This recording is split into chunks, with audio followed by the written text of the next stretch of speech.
All right, Adam, I'm gonna begin with you. The cost of living was the theme of last night. Have Democrats found their message?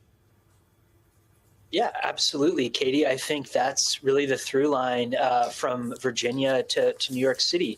And while all of the Democratic candidates talked about these issues in different ways and to different tones and different audiences, it really connected all of what these campaigns successfully managed to put in front of voters. And it was really just the way that voters lived their daily lives. I mean, in New Jersey, the tunnel running from New Jersey to New York City was talked about by both Mamdani and Mikey Sherrill in New Jersey, the Gateway Tunnel. And I think just the daily life, it was such a big through line last night.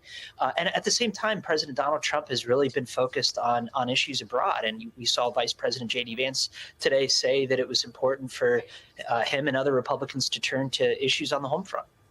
Frank, you study voters. You do all the best voter opinion surveys out there. What is your sense of where folks stand today? It's a wake-up call.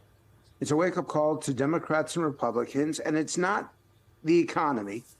It's not even inflation, because that's something that's used by professors and politicians. It is affordability, and I'll give you a simple equation.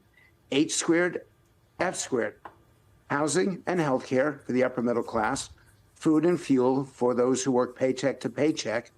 And these affect people every single day. It's the reason why Donald Trump did so well in 2024. It's the reason why Democrats did so well in 2025. And the public says to their elected officials, get the job done. Stop arguing, stop bickering, and actually find a solution. And the most important election to me, and what happened yesterday, is actually in California, because that one is going to reverberate for years to come.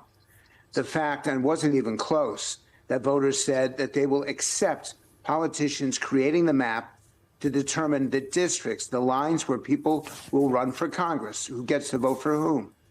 And that is really impactful, because in the end, those 5 or 6 seats that will shift from Republican to Democrat because of those lines, that may well determine the election next year at this time for Congress, and that could determine the elections that come after that.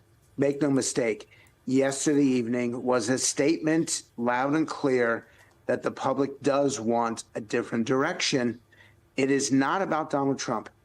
It absolutely is about what's happening in America today. Why don't you think it's about Donald Trump? He's the one in the White House. He's the one taking us in the direction that people say they're not liking. Because I'm actually having these conversations with voters, because I see from the polling data.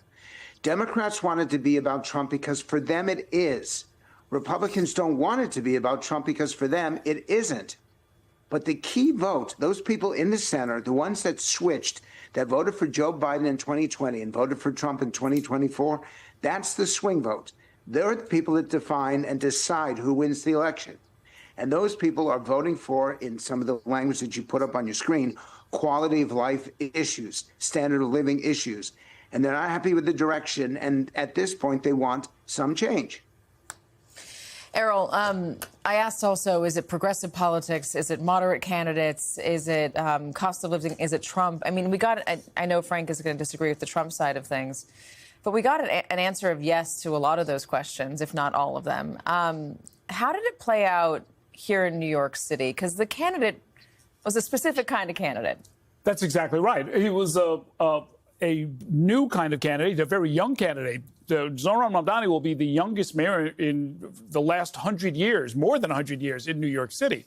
He's also the first South Asian mayor. He's the first Muslim mayor. He doesn't have an extensive resume. He's only been in government for about 5 years. But the situation is so extreme that voters have said the status quo is not working for us. And whether or not this politician or that politician is complaining, basically this was a change election where people were saying, if you were part of the problems that were either ignored or exacerbated in my life, I want something completely new. And I'll take somebody who appears to have integrity and a couple of good ideas that might help me. I will take that over all of the experience in the world, which is really what Andrew Cuomo brought to the table. The exit polling shows that he didn't do as well, though, in some key demographics. So white people without a college degree, people who make less than $30,000 a year.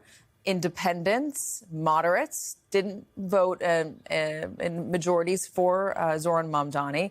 These are voters and voting blocs that Democrats need to win if they want to win the presidency back, or if they want to win in places that are not so deep blue and liberal. Well, you know, if you take a step away from the demographics and look at the methodology, I think that's really kind of the lasting idea that could really travel beyond New York City. So here's what I mean by that. Zoran Mamdani, early on in the campaign, was doing what we in media would call a man on the street interview, where he had a microphone and a camera, and he went up to people on the street and said, hey, would you like it if I could freeze your rent? Would you like it if I could make your groceries a little bit cheaper? Would you like it if I could get childcare that was free and affordable, and the buses were free? And people said yes, yes, yes. And then he created those as the 4 planks of his platform and did not budge from them.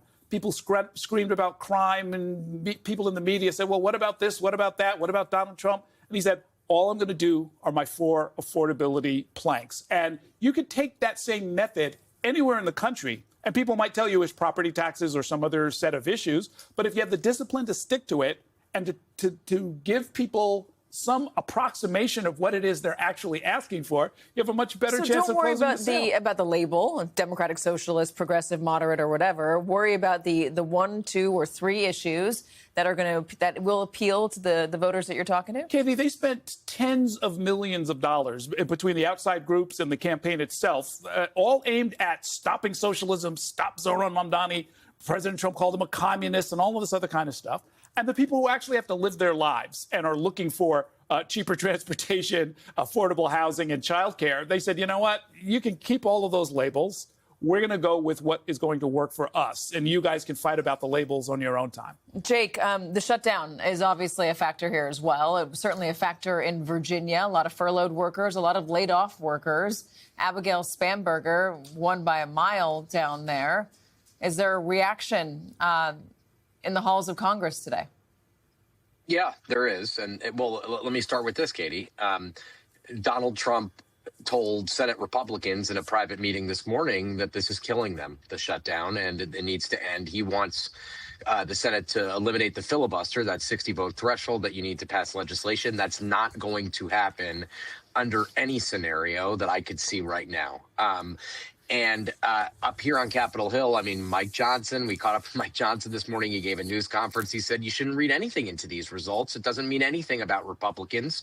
It shouldn't be read as a judgment about Republicans in any way, shape, or form. Down in Virginia, Glenn Youngkin said the shutdown killed us. We have 300,000 federal workers who are not being paid. So listen, Donald Trump sees the poll numbers in which Republicans are getting blamed for the shutdown.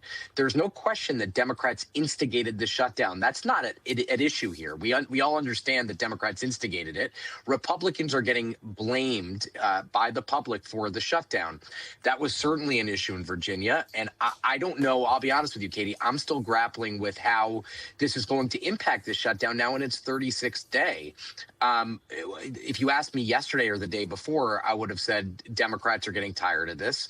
They're going to take some sort of deal that will give them a vote on these Obamacare subsidies, and they're going to move on with their lives.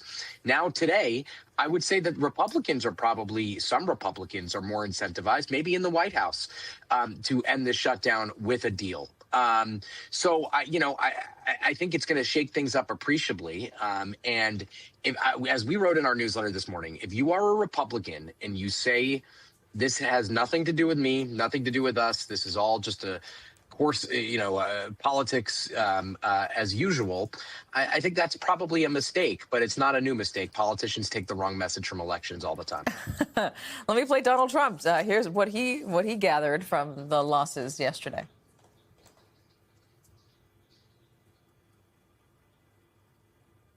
It's coming.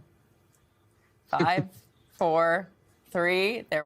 After the press leaves about what last night represented and what we should do about it, and also about the shutdown and how that relates to last night. I think if you read the pollsters, the shutdown was a big factor, negative for the Republicans, and that was a big factor. And they say that I wasn't on the ballot was the biggest factor.